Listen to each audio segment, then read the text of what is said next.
السلام عليكم ورحمة الله وبركاته. أهلا بيكم في قناتي دبري ووفري في مطبخ نوجة.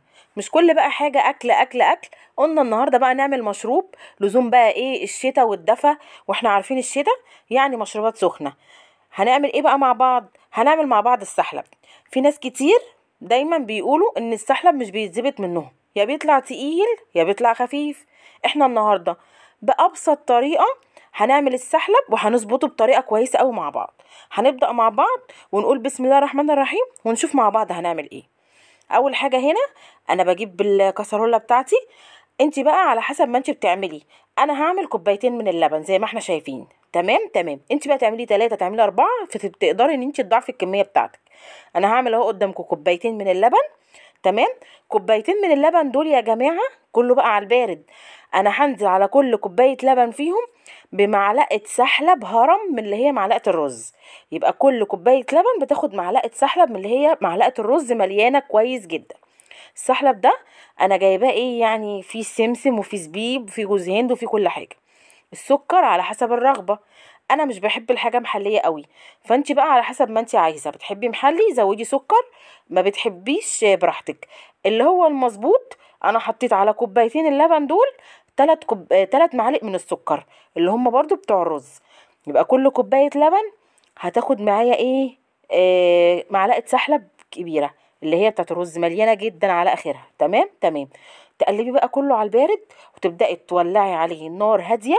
وطبعا احنا عارفين طول ما هو السحلب على النار انت ايدك فيه. ليه بقى؟ عشان ما يكلكعش. لازم تعمليه بالطريقة دي. انا مش قادرة اقول لكم طبعا للناس اللي تعرفني، انا اول مرة عملت فيها سحلب كان شكله عامل ازاي. فمرة على مرة، عشان السحلب ده خلي بالك انواع. ممكن ما يتظبطش منك، ممكن يطلع خفيف، ممكن يطلع تقيل. فانت حاولي اعرفي طريقة دي اللي انت تقدري تمشي بيها على طول. انا هنا عرفت الطريقة دي ان انا كل كوباية لبن بحط عليها معلقة سحلب من اللي هي بتاعة الرز. بصوا، انا فضلت اقلب فيه ايدي فيه على النار هادية. بدأ ان هو يتخن معايا. شايفين؟ ما شيلش ايدي منه خالص. ليه بقى؟ عشان ما يكلكعش. بصوا، واحده واحده اهو. شايفين القوام بقى بيتخن شويه. طبعا انا مش هطفي عليه غير لما هو يغلي. لازم السحلب بتاعك يغلي معاكي. بصوا، برضو ايدي فيه اهو. لان انت لو سبتيه هيكلكع باظ منك، مش هيبقى حلو خالص. اوعي بقى تزودي سحلب، هيتقل منك. اوعي تزودي السكر زي ما انا قلت لك على حسب الرغبه. انا ان شاء الله السحلب ده انا جايباه جاهز، في سمسم وفي كل حاجه زي ما انا قلت لكم.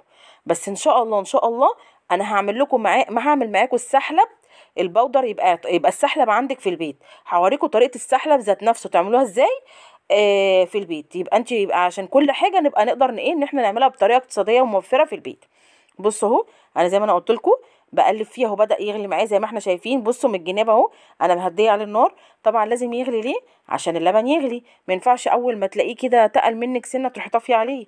ما ينفعش خالص. لازم يغلي معاكي علشان اللبن يكون غلى فيه ويبقى يطلع معاكي مظبوط وكويس. بصوا زي ما احنا شايفين اهو. انا اهو خلاص اهو ابتدى ان هو يغلي معايا. وعايزه اقول لكم المقدار السحلب ده على اللبن ده طلع معايا مظبوط جدا، لا تقيل ولا خفيف. اول بقى ما ابتدى ان هو غلى معايا كده رحت طفيت عليه. تيجي بقى تصبيه في الكوبايات بتاعتك. طبعا احنا عارفين الشتاء لزومه بقى الشتاء ده يعني حاجات دافيه، كاكاو، مره سحلب، زي ما انت عايزه زي ما انت عايزه. تمام تمام. انا صبيته اهو قدامكم. وهنزل بقى ايه، بصوا انا السحلب بتاعي يعني فيه المكسرات بتاعته اللي هي ايه جوز الهند وزبيب وسمسم. تمام. انت بقى تحطي، عايزه تحطي حاجه اضافيه عندك بقى سوداني حطي، عندك مكسرات حطي. بصوا عايزه اقول لكم طلع مظبوط. اظن شفت السمك بتاعه وانا بصبه، طلع مظبوط جدا جدا جدا. انا هنا بقى كان عندي مكسرات كده عاملاها مع عسل كده في برطمان صغير. فانا ايه حطيت منها. دي بقى ايه يعني، انا بحب احط له عسل ابيض في الاخر. معلقه مكسرات مع عسل ابيض كده حطيتها عليه في الاخر. عايزه اقول لكم كانت يعني، عشان كده انا ما برضاش احلي الحاجه كويس كتير قوي يعني، بحليها الوسط. بصوا اديني حطيت هنا مكسرات وكده كده وهنا مكسرات. كده وصفتي كانت خلصت معاكم. هنا كانت وصفتي النهارده خفيفه، على يعني ما فيهاش اي حاجه. وطلعنا بره شويه عن الطبخ. يا رب كده تكون وصفتي خفيفه على قلبكم وعجبتكم. واكون دايما يا رب عند حسن ظنكم. واكون بقدر افيدكم ولو بمعلومه. احنا عارفين في ثغرات كده صغيره بتفرق معانا كتير. ما تنسوش بقى اللايك والاشتراك في قناتي دبري ووفري في مطبخ نوجة، وربنا يحسن ما بين ايديكم.